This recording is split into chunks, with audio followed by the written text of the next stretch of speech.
Hello. नमस्कार viewers. Welcome back to our channel Jyotish Gurukul. आज मैं गरिमा गुप्ता और जतिंदर सर वापस आए हैं आपसे डिस्कस करने कारक के बारे में। कारक अपने भाव में बैठ जाता है तब, और कारक भावनाशय, ये दोनों के कंसेप्ट्स पे और ज्यादा क्लैरिटी के लिए। जी सर।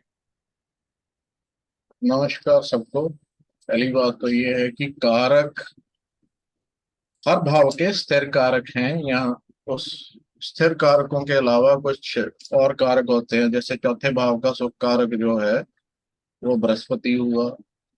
और उसमें जो व्हीकल्स हैं या जो आपकी कन्वेंसेस हैं उसको वीनस यानी कि शुक्र रिप्रेजेंट करता है चौथे भाव।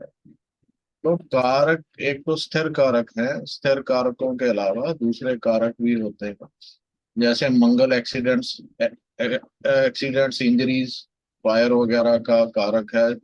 और ये आठवें भाव का को रिप्रेजेंट करेगा एक्सीडेंट इंजरीज, वो भी एट्थ से होती हैं। अंग का किसी अंग का कट जाना वो एट्थ और ट्वेल्थ दोनों से होता है। तो एक्सीडेंट इंजरीज मार्स और केतु से ही होती हैं ज्यादातर। तो अब ये समझना मतलब कि स्थिर कारक ही सब कुछ है, ये भी एक गलत नोशन है। लेकिन फिर भी स्थिर कारक बताया तो स्थिर कारकों की पहले बात करें। कोई भी कारक अगर अपने कारक ग्रह में, मतलब अपनी अब कारक जहां का वो कारक है उसमें है, हालांकि वो वहां पे नीच का भी हो जाए, चाहे वहां नीच का भी हो जाए। जैसे धनु लगन कुंडली में अगर बृहस्पति दूसरे भाव में हो तो वो नीच का है। अब वो नीच का फल तो वो अलग बात है, लेकिन दूसरे भाव का कारक है, कारक अपने भाव में है। और अगर भावेश अच्छी स्थिति में है, यानी कि उस भाव का लॉर्ड जो है, सेकंड लॉर्ड है, मान लीजिए वो 11th में है, दूसरे भाव का मालिक 11वें भाव में चला गया है, तो और उस पे कोई मेलेफिक इन्फ्लुएंस नहीं है, ना ही बृहस्पति पे कोई मेलेफिक इन्फ्लुएंस है, तो ऐसी स्थिति में ये अच्छा है, क्योंकि कारक अपने भाव में है। भावेश जो है वो मेलेफिक इन्फ्लुएंस से परे 11वें भाव में गया है।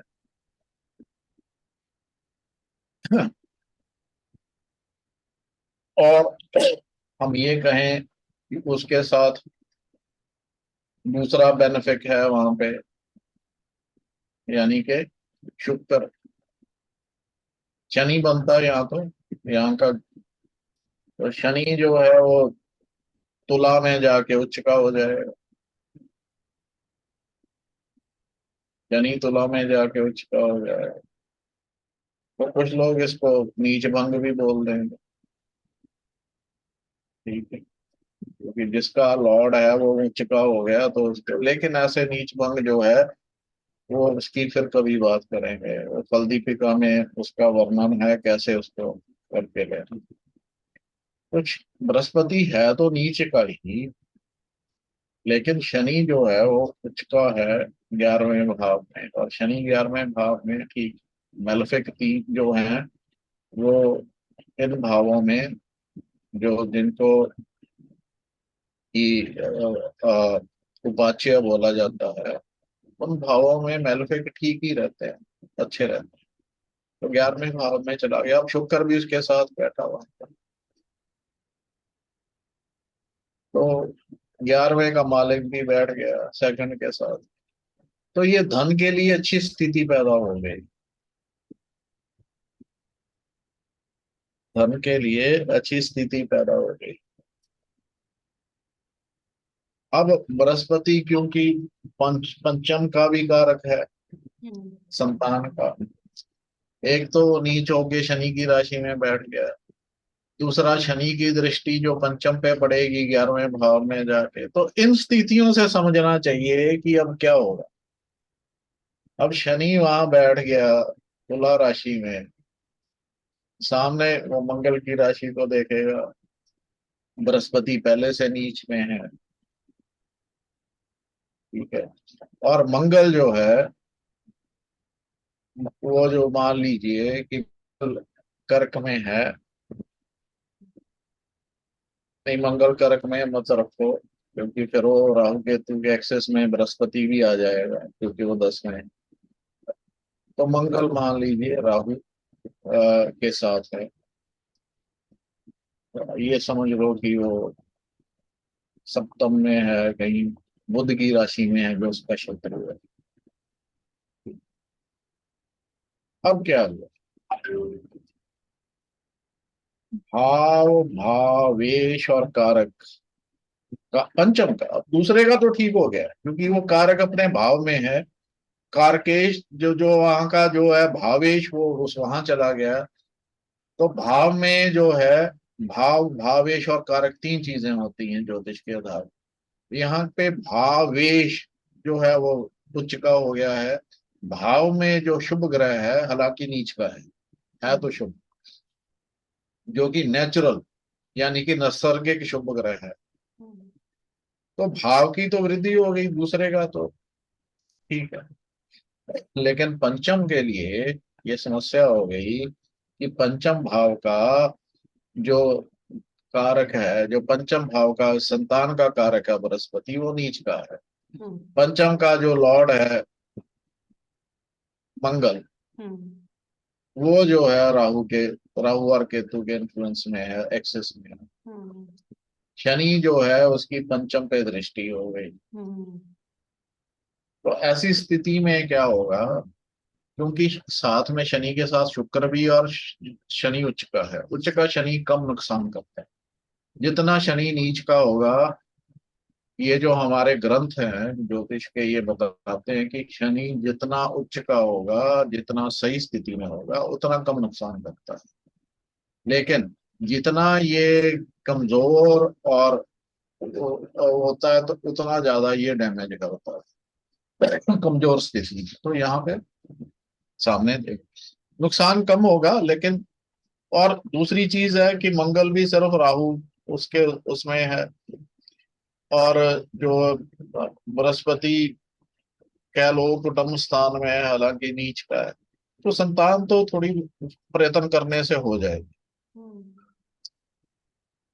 सजा जो है थोड़ा प्रयत्न करने से हो जाए, तो पैसा भी ठीक ठाक रहे, पैसा ठीक ठाक। तो इस तरह से ज्योतिष जो है ये कोई वो नहीं है कि ये जी कारक भाव में घुस गया तो वो हो। कारक भाव में अगर चला जाता, मान लो कि ये यहाँ पे 5 नंबर घर में, यानी पंचम भाव में बृहस्पति धनु का है, तीसरे भाव में शनि है, तो धनु का हुआ, तो इसका मतलब ये हुआ कि सिंह लग्न, लियो लग्न। सिंह लगन है, सिंह लगन में बृहस्पति पंचम में, और शनि जो है मंगल की राशि में। शनि तुला में होगा, तुला में ही होगा यहाँ पे 5 6 7 तुला में, तीसरे भाव में। तो अब तुला में शनि है, वो भी तकरीबन, और बृहस्पति यहाँ इसमें है, और सामने तो पंचम में बृहस्पति, और यानी कि धनु धनु राशि में बृहस्पति है, शनि तुला में है, सिंह लगन है। मंगल जो है अ, वो मान के चलो कि अगर मंगल या केतु, ठीक है, 11वें भाव में है, तो इस स्थिति में भी कंसेप्शन मुश्किल हो जाएगी, क्योंकि ये कारक जो है, कारक और भाव का लॉर्ड भावेश वही है। भाव पे भाव पे जो है मैलेफिक दृष्टि है, यानी कि भाव पे माल मैलेफिक दृष्टि किसकी है, शनि की एक, मंगल की दो, और मंगल जो है अगर 11 में हो, पंचम को देख रहा हो या केतु हो, तो वो क्या होता है कि वो ज्यादातर अबॉर्शंस या मिसकैरेजेस का कारण बनता है। तो यहाँ पे वो प्रोजनी वाली कहानी, यहाँ भावनाश का बात हो रही है। भावनाश ऐसे होता है जब कारक का जो है कारक, भावेश और भाव, ये तीनों ही जब पाप प्रभाव में आ जाए, तब जाके हम ये कह सकते हैं कि भाव का नाश हो गया। तो ये सिद्धांत है ज्योतिष के। अब इनसे देखना पड़ता है, लेकिन कारक अगर अपने घर में जाए तो फायदा करेगा। बृहस्पति 9 में फायदा करेगा, बृहस्पति 11 में भी फायदा करेगा। 9 में रहेगा तो लगन को भी देखेगा, यानी कि शरीर भी ठीक रहेगा। ठीक है। और पंचम को देखेगा, 9 में तो वह है ही।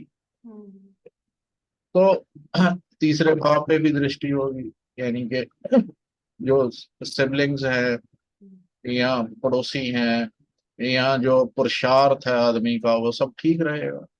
तो ये जब ये सब चीजें देखने की जरूरत होती है कि बिल्कुल हम इस तरह से आ जाएं कि हाँ जी, कारक अपने घर में गया तो नाश हो गया, अरे ऐसे कैसे हो गया। जब तक वो मेलेफिक इन्फ्लुएंस में नहीं है, मान लीजिए अगर है भी है मतलब भाव, अब बृहस्पति को उसी स्थिति में ले लो, धनु लगन मतलब सिंह लगन में, फिर से धनु में ले लो, सामने शुक्र बैठा है बस 11वें भाव में, और उस पे कोई पाप प्रभाव नहीं है। तो ऐसे में कारको भाव नाशे हो ही नहीं सकता। ना भाव पे, ना भावेश पे, ना कारक पे, तीनों ही बृहस्पति है उस पे। जब कोई मेलेफिक इन्फ्लुएंस आ ही नहीं रहा, बात खत्म हो जाती है। तो उस केस में तो कोई दिक्कत होगी ही नहीं। तो भाव, कारक का अपने भाव में जाना शुभ है जब तक उस पे पाप प्रभाव नहीं पड़ेगा। पाप प्रभाव पड़ेगा तो कारक की सिग्निफिकेशन हार्म होती है। तो ये कारको भाव नाशे का भी यही कंसेप्ट है कि अगर कारक कारक भावेश और भाव तीनों का नुकसान होता है, तो भाव का सिग्निफिकेशन का नुकसान हो जाता है। ये सिद्धांत जो है ना, उनको नहीं छोड़ सकते। जो ज्योतिष के मुख्य मूलतर सिद्धांत है, ये फर्स्ट प्रिंसिपल है, भाव भावेश और कारक। तो ये एक तरह से ये इसका ध्यान रखना, या इस पे ये इम्पोर्टेंट हो जाता है। तो इससे कि जो ये तो बहुत ही इम्पोर्टेंट है। तो हमने पहले भी एक वीडियो की थी, आए थे, उसमें हमने ये बताया था कि भाई ये जो भाव भाव भाव प्रकाश से एक श्लोक लिया था, इसमें ये बताया गया है कि जो अगर भाव के दो चीजें चली जाए तो उसका 75% नुकसान हो जाता है। मतलब भावेश या कारक गया, ठीक है, तो उसका उसका 75% नुकसान हो गया। और अगर तीनों चले जाएं तो तकरीबन तकरीबन उस भाव का नुकसान। तो उस भाव से रिलेटेड चीजों की में कमी आ जाएगी। उस भाव से रिलेटेड चीज जो है, सिग्निफिकेशंस जो है, जो उस भाव के कारकत्व है, उनमें कमी आ जाएगी। कारकत्व दो हैं। कारकत्व एक तो भाव के हैं, दूसरा कारकत्व जो है आपके ग्रहों के भी। भाव का कारकत्व जो है वो तो पहले भाव, ये जो कारकत्व देखने हैं ये तो उत्तर कलामृत में बड़े विस्तार से बताए हैं। JN बसीन साहब की किताब है उत्तर कलामृत, और उसमें कारकत्व खंड है, उसमें ये सब दिया हुआ है। सबको पढ़ना चाहिए, और यही है आज का तो। तो thank you so much sir, बहुत ही अच्छा लगा ये सब सुन के, और बहुत सारे क्लैरिटीज आई, डाउट भी क्लियर हुए। एंड आई एम श्योर जो भी व्यूअर्स, लर्नर्स, बिगिनर्स, ज्योतिष एंथुजियास्ट जो देख रहे हैं और सीख रहे हैं और जिनको आ जाता है डाउट या इस चीज को सुन के और भी ज्यादा क्लैरिटी आई होगी। सो थैंक यू व्यूअर्स, देखते रहिए, सब्सक्राइब कीजिए, लाइक एंड शेयर कीजिए। Thank you so much sir, thank you. धन्यवाद।